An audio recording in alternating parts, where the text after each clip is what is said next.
Hello, sweet mamas and daddies. I'm Nicole Danielle. Welcome back to my channel, or if you're new here, welcome. I'm so glad that you found this space. I have three boys. One is in college, and I have an 11th grader and a 6th grader. We have been homeschooling since about 2016. I pulled my babies out when they were in 6th grade and 3rd grade, and my youngest I have homeschooled since the very beginning. So, just a little bit about me. And today we are going to be talking about the top 10 questions pulled from the internet that people are curious about before they start homeschooling their high schoolers. I feel like high school is kind of my wheelhouse. I've done it twice now, and I've got one in middle school, so I'll be doing it again. It's exciting. I really enjoy the high school years with my kiddos. I am really grateful that they decided that they wanted to stay at home and homeschool through high school. I know a lot of parents are really nervous about doing that, but I am here to answer some of these questions over here on my computer. And and if you guys have any more questions that I don't touch on, just drop them below in the comments and I will try to answer those as well. So my page is full of high schooling content. So go ahead, take a peek around if you're new here. If you haven't seen them all, just scroll through and see if anything strikes your fancy. And with all that said, let's go ahead and jump into it.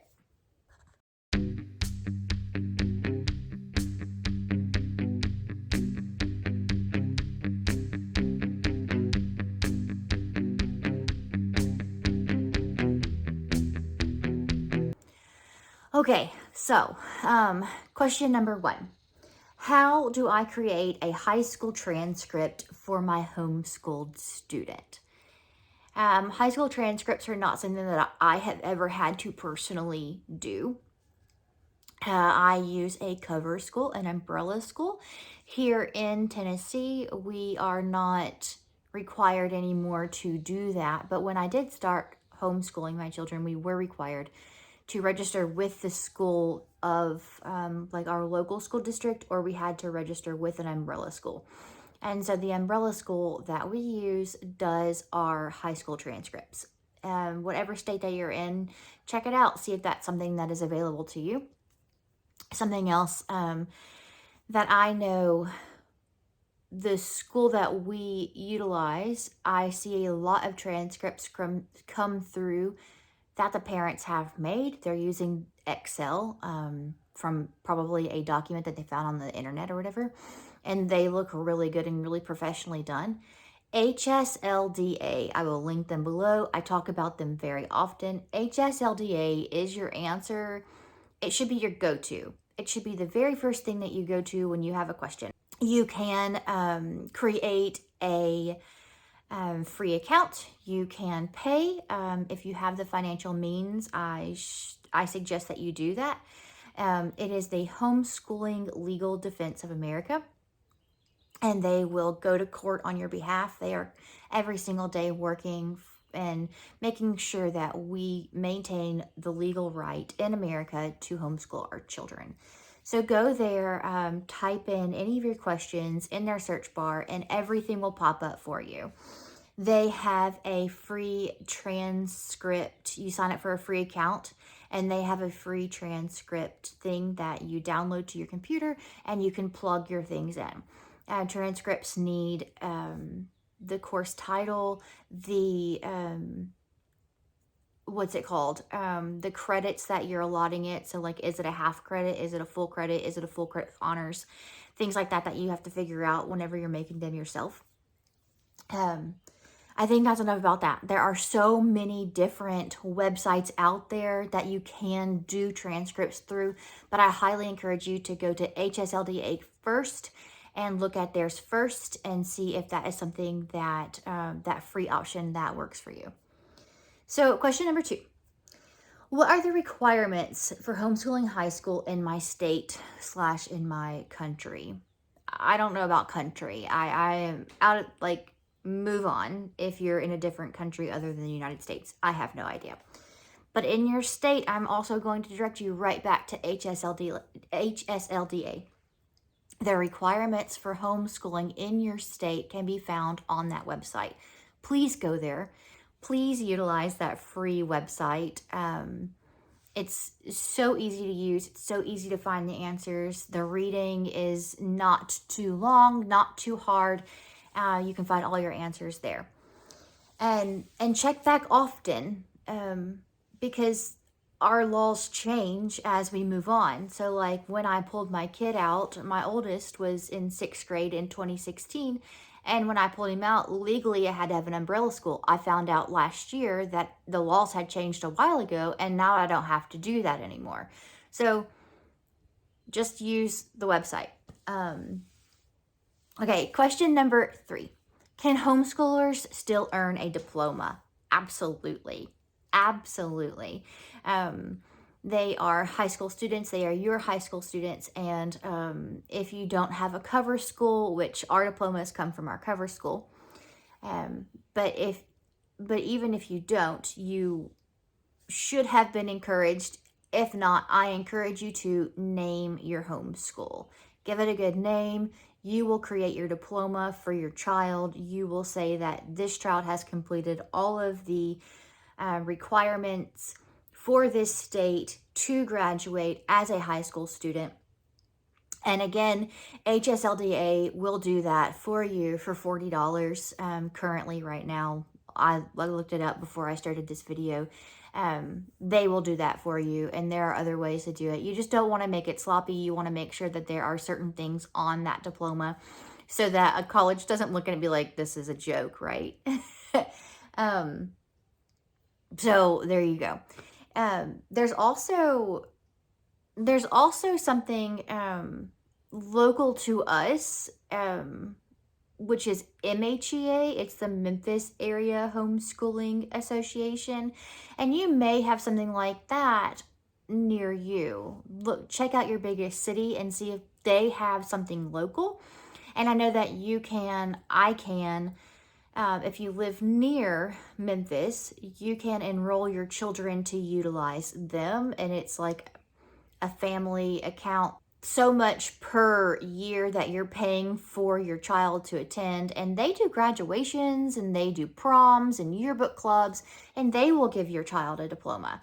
So something for you to look into. Check out your local resources. Your Facebook is a really great place to get plugged in with local resources and ask local homeschooling families, which turns me into question number 4. What support networks are available for parents of high schoolers, homeschooling high schoolers? Check Facebook. I'm familiar with Facebook and the way the groups go. I don't know of any other social media platform that is easy to find local homeschooling groups. But don't be afraid to show up, and don't be afraid to get plugged in and find a support network really close to you, because it's so important. Because some of us don't have family and friends around us that understand why we're doing it or approve of what we're doing. So find some locals, some mamas and some daddies that you can interact with, that you can support each other through your homeschooling journey. It's so important to have support. Okay, so question number 5. How do homeschoolers handle advanced courses like AP courses? A lot of the courses online will tell you if it's an AP course. A lot of them will not. Some of the reasons that I know specifically that certain courses are considered AP is because of my cover school. So we have a counselor that we send our curriculum choices to, and she will tell us, okay, that's an honors course, that's an AP course, that's a regular course, and grade accordingly. So things like, and I guess it depends on your state standards as well and your local school district's standards, but I know things like ABECA and BJU are considered, through our cover school, are considered honors classes. Apologia is honors classes. I shared a video here with my current 11th grader psychology course, where they have it laid out specifically if you want to do a half a credit or a full year's credit. If you want to turn that into an AP class or an honors class, you can do that. So some of the curriculum will give you the options, and a lot of times it's just adding a few more books into the course and a few more papers written, and that turns a regular course into an AP course, which gives them more credits, which gives them a higher GPA. So question number 6. What are the options for homeschoolers for standardized testing for college admissions? And I'm assuming, since we're talking about high schoolers here, I'm assuming we're talking about the SAT, the ACT, the CLEP test. That's not right. The CLEP. The CLEP is not the right thing. There's another one that is more geared along the lines of, I forgot the word, but there's another one. And so that is simply logging into, we have one specifically for Tennessee. It's like a Tennessee Gov thing. I'll link it right here, where you go and you have to sign up. Every child, whether a public school, private school, homeschool student, has one of these accounts while they're in high school. And that's how we sign up in Tennessee for our SAT, ACT test. I do know that our state has like a TCAP test or an Stanford 10 test, that they offer those 2nd grade through 10th grade, I believe, is how they do the TCAP and the Stanford 10, which is what public schoolers do. It's also something that my cover school also provides for us if we would like to do that. And I say this because even if you do not have one or you do not utilize an umbrella school, I know that we specifically will allow other homeschoolers that are not with us to pay us to come and sit with us and take that test. So again, if you're not utilizing a cover school, but you still want your child 2nd through 10th grade to take that standardized state testing, check out and see if you can do it through a private school. See if you have a homeschooling cover school around you and see if you can do it through them. A lot of them will say yes. But there's also, I know this year that they are offering for people to sign up to do it online. Not the 2nd graders. I think it's 4th grade through 10th grade, I believe, is allowed to do it online. So that's something that you might be able to look into yourself. Just type in like your state, and like a standardized test, the yearly standardized test. You can Google it. I Googled it and it popped up something really strange I had never seen before, but you can pay for it. It did say, the first thing that I pulled up personally did say that their testing was closed in full. So you might not be able to do it this year, but next year for sure, check into that. Question number 7. So, how do homeschoolers handle extracurricular activities and community service for college entrance? Extracurricular activities make me giggle. Are we talking about sports? I'm assuming we're talking about sports and clubs. Again, our local MHEA, Memphis area, Memphis, whatever. Is that how you say it? MHEA, Memphis Homeschoolers. I don't know. It doesn't matter. They offer tons of clubs, and you can search for your Facebook people if you're really in touch with your groups. Like, they offer all kinds of different meetups and art club and chess club and drama this. Go to your local churches. There are several churches around here that have really big homeschooling groups, and I forgot the word for them. Tutorials is what they are called here in my local area, where the kids can get plugged in and they can take classes and they can join all these different clubs, debate club, all those things. And then you have sports, right? Is that what we're talking about? Sports. I have no idea how you do sports. My kids don't do sports. We do archery through a local church. It's not just homeschoolers. It's whoever wanted to sign up can sign up. So you can do it like that. Find your local churches. And then community services, community service hours for college applications. Community service is amazing. You just go to the place that your teenager is hoping to serve at, and you walk in and you say, hey, can I talk to the manager? Can I talk to somebody in charge? My child is a homeschooling high schooler. People, bosses love homeschoolers. They love them. They have this reputation of being more mature and more communicative and more respectful of their surroundings as a whole, and more willing to do the hard work and very self-driven. That's how I would describe homeschoolers, and that's how bosses look at homeschoolers. And so I know personally, because of where I work, that we get people emailing us, hey, do you have anybody that wants to come do this? Do you have any of your students that want to come work here? So go to wherever your child is interested in and say, hey, we need to get some community service hours. And sorry, my eye itches.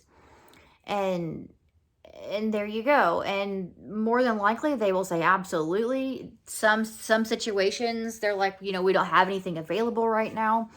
It just depends on where your kid wants to be at. I know the local animal shelters love it. They have to be 16 in order to walk the dogs and things like that. That might be different in your state, but go and ask. And then you just make sure that they know on the front end that there are forms. There is a form that you personally can do to keep track of their service hours. And then you will have that boss, that manager, that supervisor sign off on that. Some colleges, some states will not allow church community services. Our cover school does allow church-related community service hours. We are actually required a certain amount of community service hours in order to graduate from our cover school. So, where a lot of people will not accept VBSs and summer camps and things like that, church outreach, our specific cover school will allow those types of hours. Okay, where are we at? Question number 8. I don't know why I just said that. Anyway, so are there specific resources or curriculum tailored to homeschooling high schoolers? I thought that was kind of hilarious. What a weird question. Yes, my page is full of it. YouTube is full of it. Not full of it, but there are several different YouTube channels that I adore.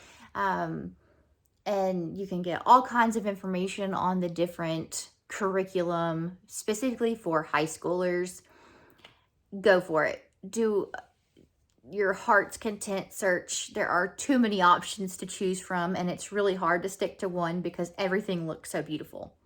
Some of my favorites right now, the new ones that I have found that I'm currently using is Seven Sisters Homeschool, I believe.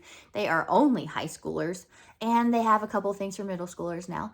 Apologia, that's not right. Jay Weil broke off from Apologia, and his stuff is high school. What else are we using? Basically, any curriculum company that you find has a high school option. There are very rare occasions where they are not high school related, like the Peaceful Press, which is elementary, which is sad. I need them to just up their game. I'm just kidding. Okay, so number 9. Can homeschoolers participate in dual enrollment programs with local colleges? Dual enrollment programs with Yes, absolutely. Absolutely. Colleges, just like bosses, love homeschoolers. They really do. Some will turn their nose up at them. They will. But most, especially the Christian colleges, love homeschoolers. Yes, you can dual enroll with the colleges around you. If you don't know how to do that, I am not certain how to get it started. Our cover school, you know what? That's not true. Let's see. How did we do dual enrollment? I think we literally just signed up, and we went to this specific college that we knew that my oldest was wanting to attend. That's a very good tip. If your child already knows where they want to go, then please use that college, because sometimes dual enrollment credits will not transfer over. Please hear that if you don't hear anything else. Some colleges will not accept other colleges' dual enrollment credits. So if your child knows where they want to go, please use that college first. Okay? Okay. Go to their website, sign up. The dual enrollment classes are so affordable. They're more expensive than regular, whatever, but they are so affordable, so much cheaper than a year in college. And then they will require you to send them a high school transcript and an ACT or an SAT test score if you have already taken it. And that's what they want. And then you pay and you sign up and you do dual enrollment. Okay. And number 10, let's see. What's number 10? How do homeschoolers find opportunities for internships or work experience? Internships and work experience. I don't know. I really don't know the answer to this one. And I don't know if you guys have ever asked that question. I never asked that question. What homeschooling high schooler is interning somewhere? I think that's college, right? Because my college kid is interning in the field that he wants to pursue. That makes sense to me. But I've never heard of a high schooler interning anywhere. I don't know if you guys can clear up some confusion for me. You guys can drop that below. And work experience, like I said, bosses love them. So, I don't know. Get a job in the summertime. Now, there is something that my oldest he's always, since the 6th grade, he knew that his calling was to be in worship, in the music ministry, be it a worship leader or some field of that study. So the church that we attended, they had a youth band, and he was in that youth band. He did music practice through the church. He knew the music leader very well. He took lessons from him. We had like a regular adult one, church one, and then like the youth one, because the church was so massive. And so he was on that band, and he got a lot of experience that way. So I guess that makes sense. Wherever your kid is going to be plugged into, and some of them might not know until they graduate high school what they want to do, and that's perfectly okay. But like, what does your kid want to do? I don't know. Does she want to go and be a hairstylist? Maybe she could work at a salon, get the hours, and see if she can be, taught some things. I don't know, because my kids have been really kind of driven, and that's just the way that we go. And my middle is in the welding dual enrollment program here, and before he chose welding, he had no idea what he wanted to do. And how do you intern for something like that? I'm not sure, but we will talk to them and see if there's a summer job available for him to do with a local welder. I mean, that would be smart. So ask around, do your homework, and have your kids show up to places, because they can make eye contact. They can talk to an adult. They've been doing it all their lives. Okay, so these are some of the questions that popped up as the top 10 questions that people have when they are talking about considering homeschooling their high schoolers. This may not have applied to you. There are different considerations and challenges with each child, so please pay attention to your child and your child's specific needs. What happens for me and what works for mine might not work for yours, but I hope that you got some sort of information, some sort of benefit out of this video. And if you did, go ahead, hit that like button, subscribe if you have not already done this, and share it if you have a friend that is looking into homeschooling their high schooler. And that is all for now. Allah willing, I will see you guys next time. Bye for now.